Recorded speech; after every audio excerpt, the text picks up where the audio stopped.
Brazil have spent 24 years searching for a sixth World Cup, and everything they need to end that wait may already be in this squad. Think about that for a second.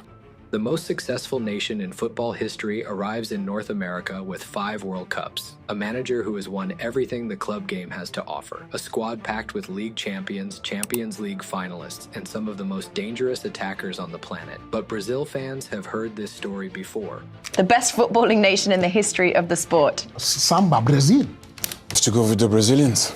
The 2006 squad had Ronaldo, Ronaldinho, Kaká, and Adriano. The 2022 squad looked deep enough to win the entire tournament. None of them lifted the trophy because talent has never been Brazil's problem. And now Carlo Ancelotti faces the decisions that could define Brazil's next decade. Can he find the right balance? Can he build a team strong enough to survive the moments that have broken every Brazilian World Cup dream since 2002? This is what Brazil must do to win the 2026 World Cup. Solve the striker problem. Vinicius breaks games open from the left. Rafinha gives directness and pressing from the right. Martinelli brings speed when games open up. But none of those profiles solve Brazil's center-forward question, which is why Endrick matters more than people are acknowledging.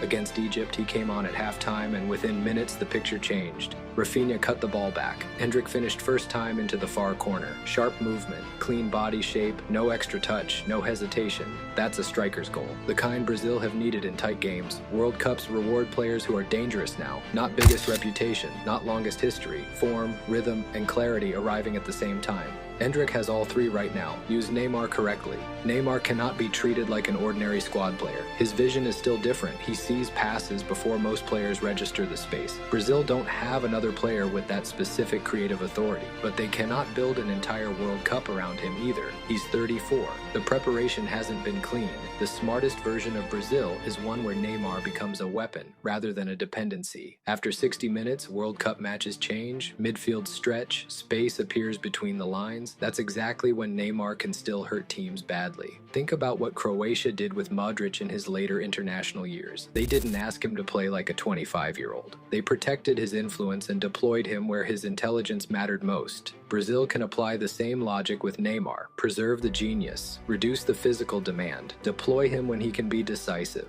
The real danger is emotional selection. The shirt carries history. Neymar carries the memory of a generation. But this tournament cannot become a tribute tour dressed up as a World Cup campaign. Sentiment and function have to stay in separate conversations. Control the game through midfield. Brazil's World Cup won't be decided by how many attackers they have. It'll be decided by whether they can control the spaces that feed those attackers. Which is why Bruno Guimaraes might be the most important player in the entire squad. Not the most famous, not the most spectacular, the most important. Bruno is the connection point. When the center backs have the ball, he gives them an angle. When Brazil lose possession, he's the first to counter press. When Vinicius or Rafinha are isolated wide, he switches play quickly enough to create chances before the defensive block shifts. This is exactly what Brazil have lacked in recent World Cups. Not talent, control. In 2018, Belgium hurt them in transition. In 2022, Croatia dragged them into extra time and punished them when the midfield structure opened. Those weren't defeats caused by a lack of attackers. They were defeats caused by moments where Brazil stopped managing the game.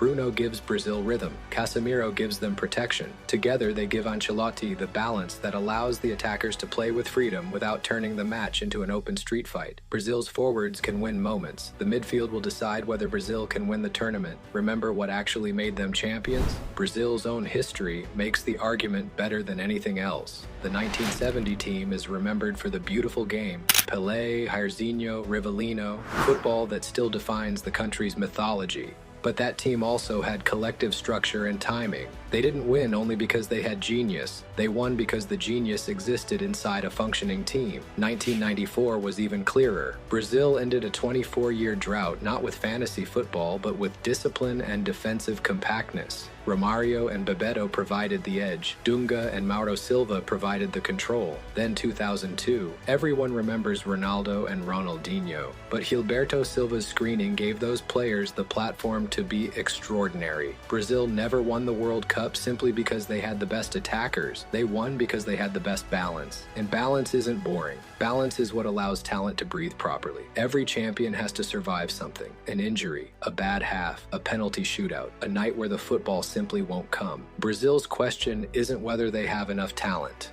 They absolutely do. The real question is whether they can defend the moments that actually decide tournaments. Because when the knockout rounds arrive, Brazil won't be judged by how beautiful they looked for 70 minutes. They'll be judged by what happens in the 1 minute when everything goes wrong. Can the midfield close the space? Can the defense hold the line? Can Ancelotti make the hard call before the damage becomes irreversible? That's what champions do. They don't avoid the difficult moments. They're built for them.